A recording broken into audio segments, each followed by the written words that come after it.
এই মুহূর্তে বড় ব্রেকিং, গ্রেফতার সল্টলেকের প্রাক্তন কাউন্সিলর নির্মল দত্ত। ভোটারদের ভয় দেখানোর অভিযোগে গ্রেফতার।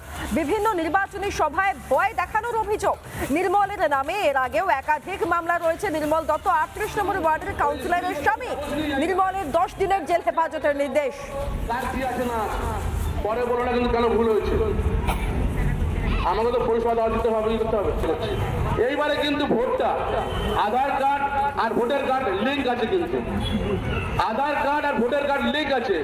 আপনি কাকে ভোট দিচ্ছেন সব জানতে পারবেন, একটু খেয়াল রাখবেন। এখন কিন্তু আর কিন্তু ওই স্ক্রিন করতে আমি কাগজ নিয়ে যাই না, অ্যাপ আছে, অ্যাপে দেখে নেবো কার কি আছে না আছে। পরে বলো না কিন্তু কেন ভুল হয়েছে, আমাকে তো পরিষেবা দেওয়া দিতে হবে। এইবারে কিন্তু ভোটটা আধার কার্ড আর ভোটার কার্ড লিঙ্ক আছে, কিন্তু আধার কার্ড আর ভোটার কার্ড লিঙ্ক আছে। আপনি কাকে ভোট দিচ্ছেন সব জানতে পারবেন, একটু খেয়াল রাখবেন। এখন কিন্তু আর কিন্তু ওই স্ক্রিন করতে আমি কাগজ নিয়ে যাই না, অ্যাপ আছে, অ্যাপে দেখে নেবো কার কি আছে না আছে। পরে বলো না কিন্তু কেন ভুল হয়েছে, আমাকে তো পরিষেবা দেওয়া দিতে হবে। এইবারে কিন্তু ভোটটা আধার কার্ড আর ভোটার কার্ড লিঙ্ক আছে, কিন্তু আধার কার্ড আর ভোটার কার্ড লিঙ্ক আছে। আপনি কাকে ভোট দিচ্ছেন সব জানতে পারবেন, একটু খেয়াল রাখবেন। এখন কিন্তু আর কিন্তু নির্মল দত্ত তার বক্তব্য নিশ্চয়ই আপনারা শুনেছেন। ভরা সভায় বলছেন যে লিঙ্ক আছে আধার কার্ড ভোটার কার্ডে, আমরা দেখে নেব। অর্থাৎ সহজ ভাষায় নানা বুঝগুড়ি দিয়ে তিনি বলতে চাইছেন যে এই এলাকায় কে কাকে ভোট দিচ্ছে তার সমস্ত তথ্য আমাদের কাছে থাকবে, আমরা সব হিসাব রাখবো। এবং শুধুমাত্র এই একটা জায়গাতেই নয়, অভিযোগ গোটা রাজ্যের বিভিন্ন প্রান্ত থেকে বিভিন্ন আবাসনে ঢুকে ঢুকে এরকম ধরনের প্রচ্ছন্ন হুমকি দেওয়া হচ্ছে। এবার এই ঘটনায় গ্রেফতার সল্টলেকের প্রাক্তন কাউন্সিলর নির্মল দত্ত। মোহন এই মুহূর্তে আমাদের সঙ্গে আমাদের প্রতিনিধি রয়েছেন। সুজিত বসু ঘনিষ্ঠ প্রাক্তন কাউন্সিলর নির্মল দত্ত যে কথাটা বলছেন তারা সব জেনে যাবেন, সব দেখে নেবেন। আদতে বলতেটা কি চাইছেন? ভয় দেখাচ্ছেন যাতে ভোটের পর গিয়ে হামলা করতে পারেন সেই রাস্তা সুনিশ্চিত করছেন, ভয় দেখিয়ে ভোট পেতে চাইছেন।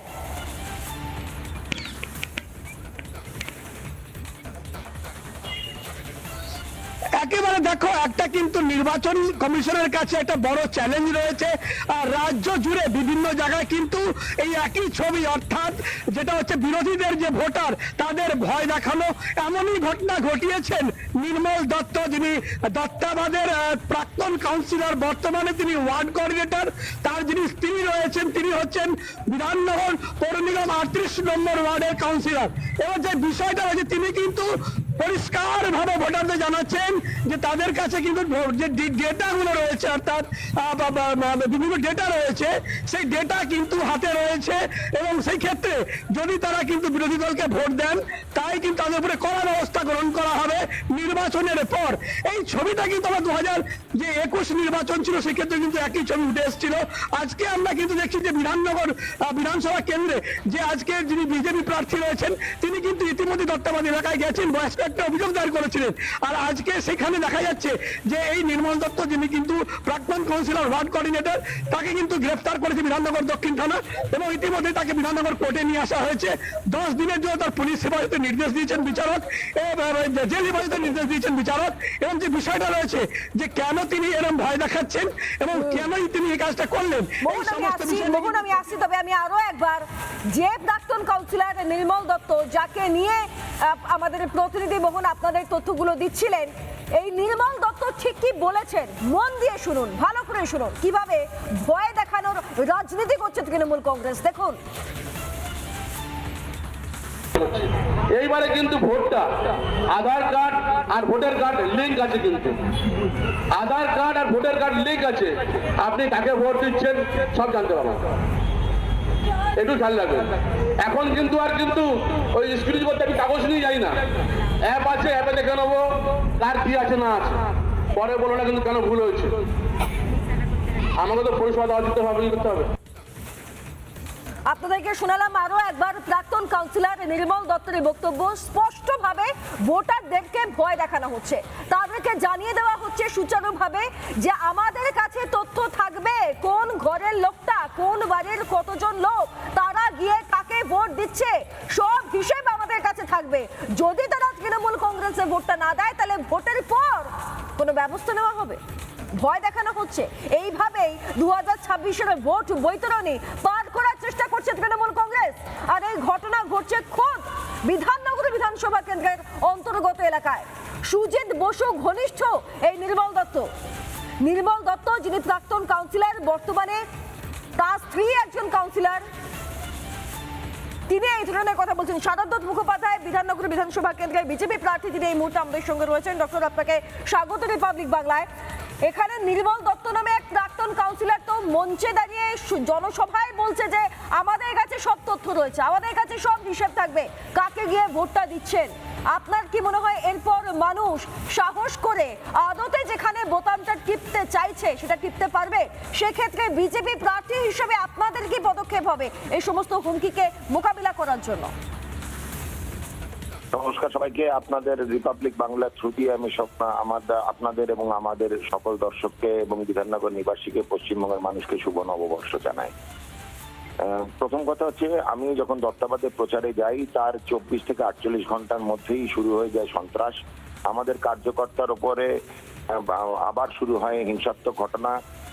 3 মাসের বাচ্চা মেয়েকে বলা হয় যে শিখ ঢুকিয়ে দেওয়া হবে এবং খারাপের মতো ঝুলিয়ে দেওয়া হবে। এই ধারাবাহিক সন্ত্রাস চালু করে এবং ধারাবাহিকভাবে সেটা বজায় রাখে হচ্ছে প্রাক্তন কাউন্সিলর নির্মল দত্ত এবং তার স্ত্রী, এখন যিনি কাউন্সিলর আলো দত্ত। এবং এগুলোই কিন্তু মাথায় রাখতে হবে, অঙ্গুলি হেলনে হচ্ছে। এমন নয় যে ওরা এককভাবে করছে বা দ্বৈতভাবে করছে, এগুলো কিন্তু আমাদের এখানকার বিধায়কের অঙ্গুলি হেলনেই হচ্ছে। পুরো দত্তাবাদের একটা ভয়ের এবং সন্ত্রাসের আবহাওয়া এবং বাতাবরণ সৃষ্টি করে রাখা হয়েছে। সবাইকে জানিয়েছে ওরা যে যেখানেই ভর্তি করা নাকি জানতে পারবে।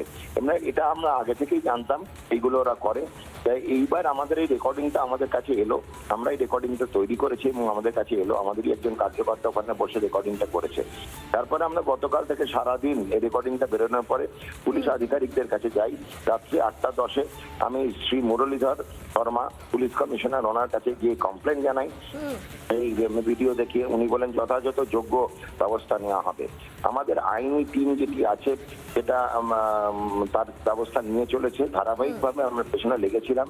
এখন ওনাকে ডিটেন করা হয়েছে এটুকু শুনেছি। ট্রিগরে জায়গা দেওয়া হবে সেটাও শুনছি। জায়গা পেলেই এই আমাদের মনে হয় যে তত্ত্বাবধানের বাতাবরণ যেটা আছে সেটা ভয়ের বাতাবরণটা কাটবে।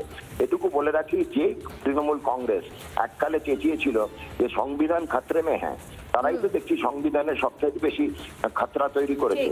তা ভারতবর্ষের সংবিধানের একটি স্তম্ভ ইলেকশন কমিশন অফ ইন্ডিয়া, এই স্তম্ভের যে ভিত, সেই ভিতে আঘাত হানছে এবং সবাইকে ভয় দেখাচ্ছে যে যেখানেই ভোট দিক তারা নাকি জানতে পারে। এটা পুরোপুরি মিথ্যাচরণ। এই ঢপ শিল্প বা মিথ্যাচরণের শিল্প তৃণমূল কংগ্রেস ধারাবাহিকভাবে চালিয়ে যাচ্ছে। ভয়ের বাতাবরণ তৈরি করছে, সন্ত্রাস সৃষ্টি করছে। এর বিরুদ্ধে ভারতীয় জনতা পার্টি এবং আমরা রুখে দাঁড়িয়েছি। আমাদের পুলিশ কমপ্লেনের বেসিসেই কিন্তু আজকে ওনার গ্রেফতার হতে চলেছে। হ্যাঁ, এবং এরপরে আদৌ পুলিশের তরফ থেকে কি কি পদক্ষেপ নেওয়া হয় সেই দিকেও আমাদের নজর থাকবে। ধন্যবাদ শারদ দত্ত বাবু, আমাদের সঙ্গে থাকার জন্য। কথা বলছিলাম বিধাননগর বিধানসভা কেন্দ্রের বিজেপি প্রার্থী ডক্টর শারদ দত্ত মুখোপাধ্যায়ের সঙ্গে। পাশাপাশি আপনাদেরকে আরো একবার জানিয়ে রাখি, গ্রেফতার সল্টলেকের প্রাক্তন কাউন্সিলর নির্মল দত্ত। কেন গ্রেফতার হয়েছেন তিনি? কারণ তিনি মাইকে নিয়ে ভোটারদের ভয় দেখাচ্ছেন। কে কোথায় ভোট দেবে সব তাদের কাছে খোঁজ থাকবে। ঠিক এরকম ভাবে বক্তব্য রেখে নির্বাচনী সভায় ভয় দেখাচ্ছেন তিনি। তার সেই বক্তব্য আপনাদেরকে শুনিয়েছি। সেই বক্তব্যে একেবারে প্রচ্ছন্ন হুমকি দেওয়ার স্পষ্ট একটা চিহ্ন দেখতে পাওয়া যাচ্ছে। আইনজীবীর তরফ থেকে কি জানানো হচ্ছে, ধৃতের আইনজীবীর তরফ থেকে কি জানানো হচ্ছে, একবার শুনুন। আমাদের ভারতীয় জনতা পার্টির যিনি প্রার্থী আছেন বা অন্য যারা প্রার্থী ছিলেন তারা পুলিশের দ্বারস্থ হয়, ইসিআইতে জানানো হয় এবং সেই ভিত্তিতে পুলিশ নির্মল দত্ত মহাশয়কে অ্যারেস্ট করেন এবং সেই হিসেবে আজকে কোর্টে প্রডিউস করা হয়েছিল। মাননীয় বিচারক সে সমস্ত কেস রেকর্ড দেখে তাকে 10 দিনের জেল হেফাজত দিয়েছে। আইনজীবীর বক্তব্য শুনলেন। সুজিত বসু ঘনিষ্ঠ নির্মল দত্ত নির্বাচনী জনসভা করছেন এবং নির্বাচনী জনসভায় ভোটারদেরকে ভয় দেখাচ্ছেন। আমি আরো একবার মোহনের কাছে যাব। মোহন, এই ঘটনায় তৃণমূলের অন্যান্য নেতৃত্বের স্থানীয় তৃণমূল নেতৃত্বের কি বক্তব্য হচ্ছে? সুজিত বসু, তার কোনো প্রতিক্রিয়া পাওয়া যাচ্ছে? সর্বোপরি যে ভোটারদের ভয় দেখানোর চেষ্টা করছেন এই সমস্ত তৃণমূল নেতারা, সেই ভোটাররা কি সত্যি আদৌ ভয় পাচ্ছে, নাকি তাদের নিজেদের সিদ্ধান্তে তারা অনড় থাকছে? কোনটা ছবি?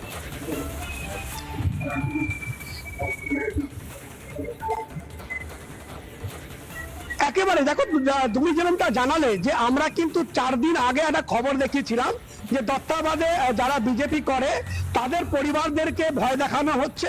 অভিযোগ রয়েছে নির্মল দত্তের অনুগামী মহিলাদের বিরুদ্ধে, এবং তিনি কিন্তু এই নিয়ে অভিযোগ দায়ের হয়েছিল সারদত্ত মুখোপাধ্যায়, যিনি নিজে বিজেপি প্রার্থী রয়েছেন বিধাননগর বিধানসভা কেন্দ্রের। তিনি কিন্তু এই নিয়ে একটা দুটো নয়, তিনি এর মধ্যে অনেকগুলো থানায়, এবং কালকে এই অভিযোগটা তিনি বিধাননগরের পুলিশ কমিশনারকে জানিয়েছিলেন।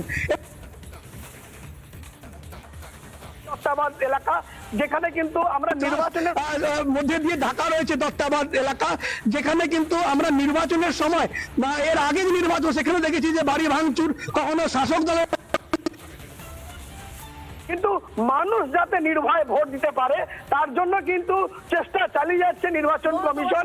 ইতিমধ্যে বিধাননগরে পরবর্তী সময় আবারও ফিরছি তোমার কাছে, তবে দর্শকদের আরো একবার শোনাবো এই যে প্রাক্তন কাউন্সিলর নির্মল দত্ত ঠিক কি বলেছে, নির্বাচনী সভায় কি বলেছে, কিভাবে ভয় দেখানোর চেষ্টা করেছে, দেখুন।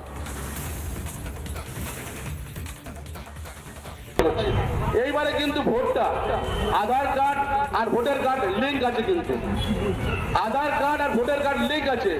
আপনি কাকে ভোট দিচ্ছেন সব জানতে পারবেন, একটু খেয়াল রাখবেন। এখন কিন্তু আর কিন্তু ওই স্ক্রিন করতে আমি কাগজ নিয়ে যাই না, অ্যাপ আছে, অ্যাপে দেখে নেবো কার কি আছে না আছে, পরে বলো না কিন্তু কেন ভুল হয়েছে। আমাকে তো পরিষেবা দেওয়া দিতে হবে, করতে হবে। আপনারা শুনলেন নির্মল দত্তের কথা, আধার কার্ডের সঙ্গে ভোটার কার্ডের লিঙ্ক আছে, অ্যাপ আছে, এইসব নানা ধরনের কথা বলে আদতে তিনি বোঝাতে চাইছেন যে ভোটাররা কাকে ভোট দিচ্ছে। মাথায় রাখুন, নির্দিষ্ট এলাকায় কোন বাড়ির ভোটার কাকে ভোট দিচ্ছেন সেটার নাকি তারা খোঁজ রাখছেন, তারা খোঁজ রাখবেন এবং তারপরেই ব্যবস্থা নেওয়া হবে। এই ধরনের একটা আবহ, একটা ভয়ের আবহ তৈরি করা হচ্ছে। তবে নির্বাচন কমিশনের তরফ থেকে আগেই কি বলা হয়েছিল এরকম ধরনের পরিস্থিতির ক্ষেত্রে, শুনুন।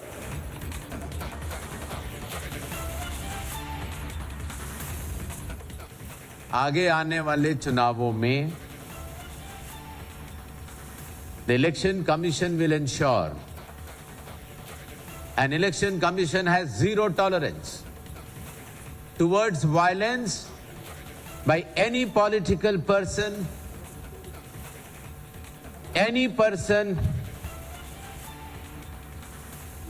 against any of the elector or election staff.